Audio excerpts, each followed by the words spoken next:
नमस्कार। आकाशवाणी से प्रस्तुत है समाचार प्रभात।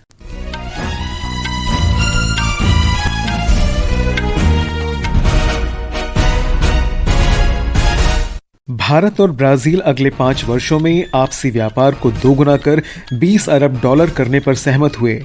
ब्राजील ने प्रधानमंत्री नरेंद्र मोदी को अपने सर्वोच्च नागरिक सम्मान Grand Collar of the National Order of the Southern Cross प्रदान किया। प्रधानमंत्री आज नामीबिया में राष्ट्रपति नेतुम्बो नंदी नदैत्वाह से वार्ता करेंगे।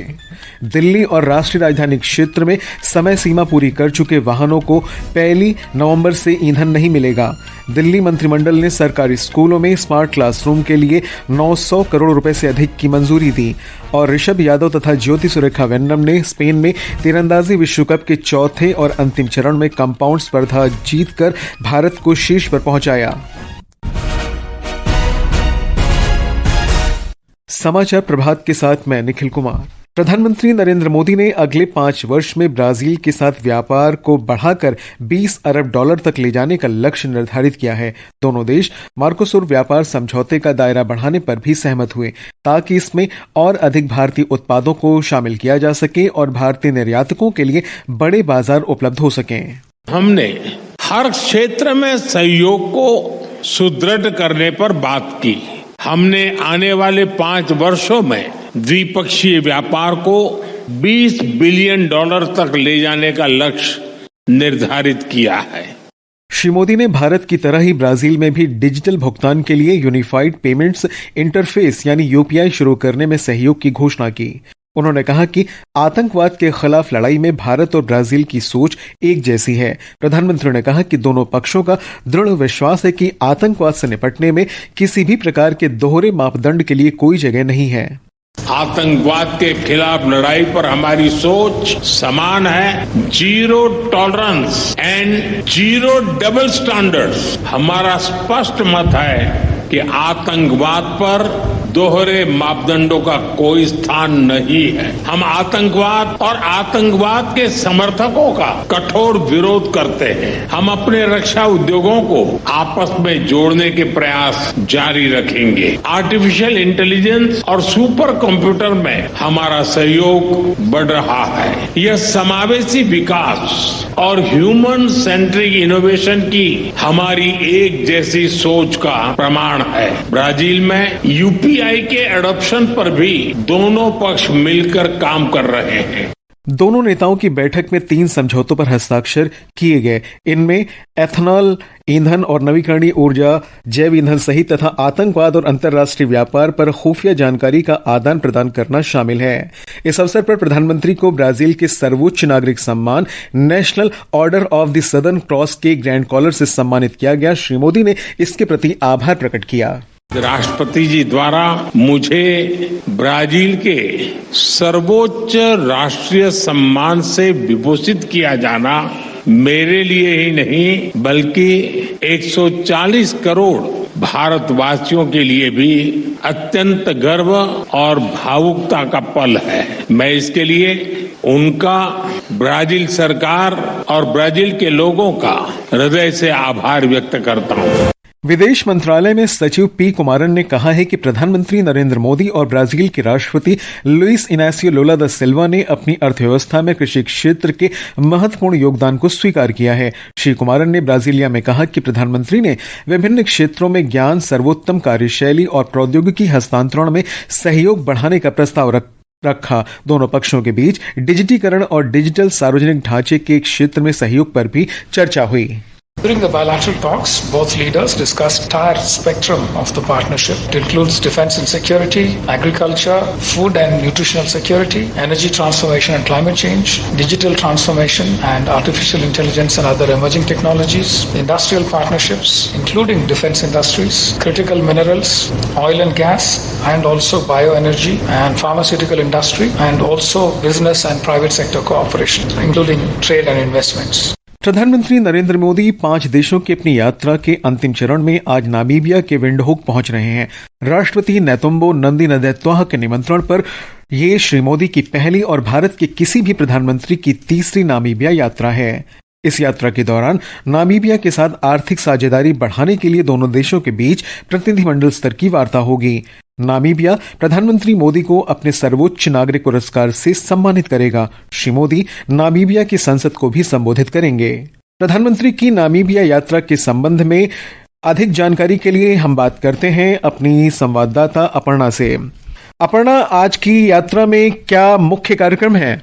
निखिल, भारत की विदेश नीति में जो है अफ्रीका की भूमिका लगातार बढ़ती जा रही है। ऐसे में प्रधानमंत्री नरेंद्र मोदी की ये नामीबिया यात्रा नई साझेदारियों की खोज के लिहाज से बेहद महत्वपूर्ण मानी जा रही है। नामीबिया, जैसा हम जानते हैं कि यूरेनियम, लिथियम, जिंक और दुर्लभ पृथ्वी तत्वों का एक प्रमुख उत्पादक देश है और अब नए तेल भंडार की खोज के बाद ऊर्जा सुरक्षा को लेकर भारत के लिए एक रणनीतिक सहयोगी के रूप में भी उभर आ रहा है। इस यात्रा के दौरान भारत की डिजिटल भुगतान प्रणाली यूपीआई को नामीबिया में लागू करने के ऊपर भी अंतिम चर्चा की जाएगी, जिससे दोनों देशों के बीच में जो है फिनटेक सहयोग को भी एक नई दिशा मिलेगी। अगर हम स्वास्थ्य क्षेत्र की बात करते हैं तो सस्ती भारतीय दवाइयां और पारंपरिक आयुर्वेदिक समाधानों की जो उपलब्धता है उसको लेकर भी समझौते किए जाने की उम्मीद है। जन औषधि जैसी योजना की नामीबिया में शुरुआत को लेकर भी इस बैठक में आज चर्चा होगी, जो एक बहुत ही बड़ा कदम होगा नामीबिया के स्वास्थ्य क्षेत्र के लिए। कुल मिला के देखा जाए तो ये यात्रा रणनीतिक और आर्थिक सहयोग के एक नए चरण की शुरुआत है और ये केवल द्विपक्षीय व्यापार को मजबूत नहीं करेगी बल्कि एक दोनों देशों के बीच में एक गहरी साझेदारी के लिए भी रास्ते खोलेगी।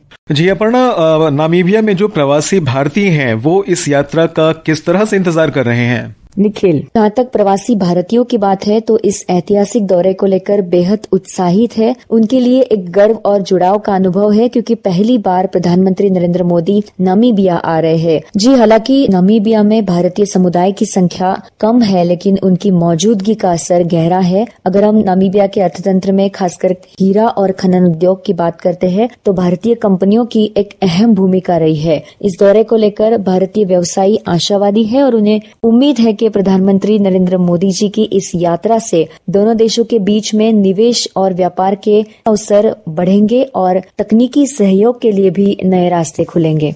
धन्यवाद अपर्णा इस जानकारी के लिए। प्रमुख रक्षा अध्यक्ष जनरल अनिल चौहान ने कहा है कि चीन, पाकिस्तान और बांग्लादेश के आपसी हितों में जुड़ाव की संभावना के कारण भारत की स्थिरता तथा सुरक्षा पर गंभीर असर पड़ सकता है।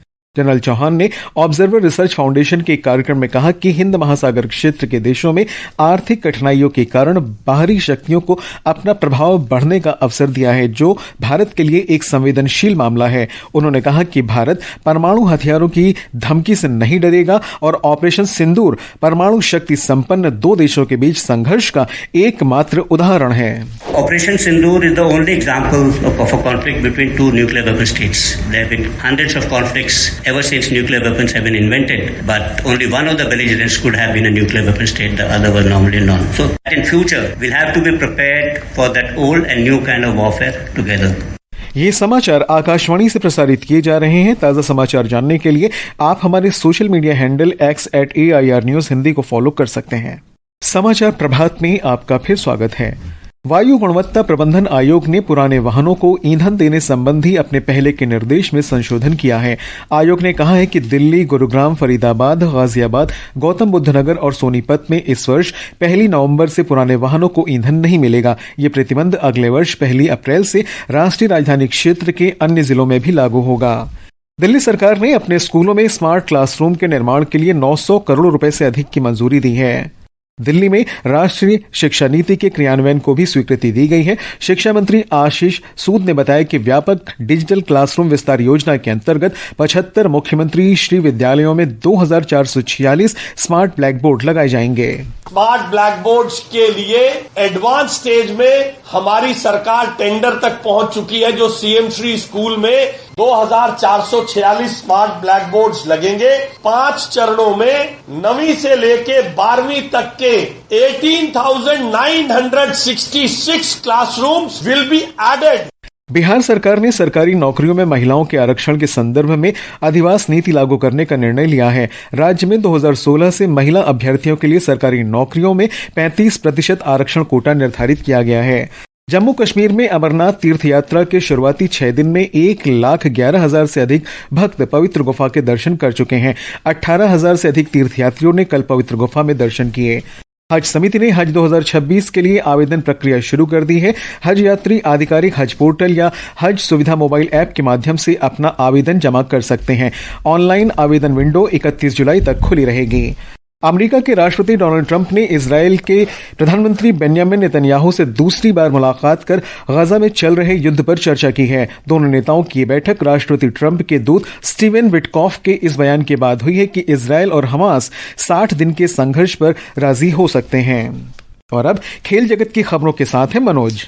स्पेन में तीरंदाजी विश्व कप में भारत ने ऋषभ यादव और ज्योति सुरेखा वेन्नम के शानदार प्रदर्शन की बदौलत व्यक्तिगत और टीम स्पर्धा दोनों में शीर्ष वरीयता हासिल की है। 22 वर्षीय ऋषभ यादव ने 716 अंकों के स्कोर के साथ पुरुषों के कंपाउंड क्वालिफाइंग राउंड में शीर्ष स्थान हासिल किया। मौजूदा एशियाई खेलों की चैंपियन ज्योति सुरेखा वेन्नम ने भी 715 अंकों के स्कोर के साथ महिलाओं के कंपाउंड वर्ग में शीर्ष स्थान हासिल किया। उधर विंबलडन में बेलारूस की विश्व की नंबर 1 टेनिस खिलाड़ी आर्याना सबालेंका जर्मनी की लाउरा सिगमंड को हराकर महिलाओं के सिंगल्स सेमीफाइनल में पहुंच गई है। कल सेमीफाइनल में सबालेंका का मुकाबला अमेरिकी खिलाड़ी अमांडा अनीसिमोवा से होगा। अनीसिमोवा रूस की अनास्तासिया पाव्ल्युचेंकोवा को हराकर सेमीफाइनल में पहुंची हैं। और आर्टिस्टिक जिम्नास्टिक्स वर्ल्ड चैंपियनशिप इस वर्ष 19 से 25 अक्टूबर तक पहली बार इंडोनेशिया की राजधानी जकार्ता में आयोजित होगी। ये पहला मौका है जब इस प्रतिस्पर्धा की मेजबानी कोई दक्षिण पूर्व एशियाई देश करेगा। इस विश्व चैंपियनशिप में भागीदारी के लिए 86 देश पंजीकरण करा चुके हैं। शिशु और छोटे बच्चों के लिए उपयुक्त दुनिया के पहले मलेरिया रोधी उपचार को मंजूरी दे दी गई है। इस दवा के लिए स्विट्जरलैंड के प्रशासन से स्वीकृति मिल गई है। अफ्रीका में अगले कुछ हफ्तों में इस दवा का उत्पादन और वितरण शुरू होने की उम्मीद है। मौसम विभाग ने छत्तीसगढ़, कोंकण, गोवा, मध्य महाराष्ट्र, मध्य प्रदेश और विदर्भ में आज अलग अलग स्थानों पर मूसलाधार बारिश का अनुमान व्यक्त किया है। गुजरात, हरियाणा, चंडीगढ़, दिल्ली, हिमाचल प्रदेश, झारखंड, उत्तर प्रदेश और उत्तराखंड में भी अलग अलग स्थानों पर तेज बारिश की संभावना है। और अब आज के समाचार पत्रों की सुर्खियों के साथ हैं आकर्षिता सिंह। धन्यवाद निखिल। प्रधानमंत्री नरेंद्र मोदी को ब्राजील की सर्वोच्च सम्मान Grand Collar of the National Order the Southern Cross से सम्मानित किया जाने का समाचार राष्ट्रीय सहारा, अमर उजाला, पंजाब केसरी और हरिभूमि ने सचित्र प्रकाशित किया है।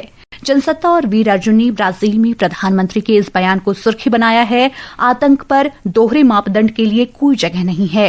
हिंदुस्तान और दैनिक ट्रिब्यून की खबर है, ट्रंप का दावा, भारत और अमेरिका व्यापार समझौते के करीब पहुंचे। वित्त मंत्रालय ने किया स्पष्ट, बैंकों को निष्क्रिय जनधन खातों को बंद करने का निर्देश नहीं दिया। देशबंधु के पहले पन्ने पर है। ईपीएफ खातों में 5 माह पहले जमा हुआ सालाना ब्याज। श्रम मंत्री मनसुख मांडविया का यह बयान दैनिक जागरण और इकोनॉमिक टाइम्स ने सचित्र प्रकाशित किया है। नव भारत टाइम्स और दैनिक जागरण की खबर है, अहमदाबाद प्लेन क्रैश की प्रारंभिक रिपोर्ट मंत्रालय को सौंपी गई। हिंदुस्तान के अनुसार दिल्ली में महिलाओं को मुफ्त सफर के लिए जल्द ही मिलेगा सहेली कार्ड। और अमर उजाला के खेल पन्ने की सुर्खी है, साईराज ने एशियाई जूनियर भारोत्तोलन में कांस्य पदक जीता। राजस्थान पत्रिका, दैनिक जागरण, पंजाब केसरी और नव भारत टाइम्स ने लिखा है, उम्र पूरी कर चुकी गाड़ियों को 31 अक्टूबर तक राहत, उसके बाद एनसीआर में नहीं मिलेगा तेल। और अंत में मुख्य समाचार एक बार फिर। भारत और ब्राजील अगले 5 वर्षों में आपसी व्यापार को दोगुना कर 20 अरब डॉलर करने पर सहमत हुए। ब्राजील ने प्रधानमंत्री नरेंद्र मोदी को अपने सर्वोच्च नागरिक सम्मान Grand Collar of the National Order of the Southern Cross प्रदान किया। प्रधानमंत्री आज नामीबिया में राष्ट्रपति नेतुम्बो नंदी नदेत्वाह से वार्ता करेंगे। दिल्ली और राष्ट्रीय राजधानी क्षेत्र में समय सीमा पूरी कर चुके वाहनों को 1 नवंबर से ईंधन नहीं मिलेगा। दिल्ली मंत्रिमंडल ने सरकारी स्कूलों में स्मार्ट क्लासरूम के लिए 900 करोड़ रुपए से अधिक की मंजूरी दी। और ऋषभ यादव तथा ज्योति सुरेखा वेन्नम ने स्पेन में तीरंदाजी विश्व कप के चौथे और अंतिम चरण में कंपाउंड स्पर्धा जीतकर भारत को शीर्ष पर पहुंचाया। इसके साथ ही समाचार प्रभात का ये अंक समाप्त हुआ। नमस्कार।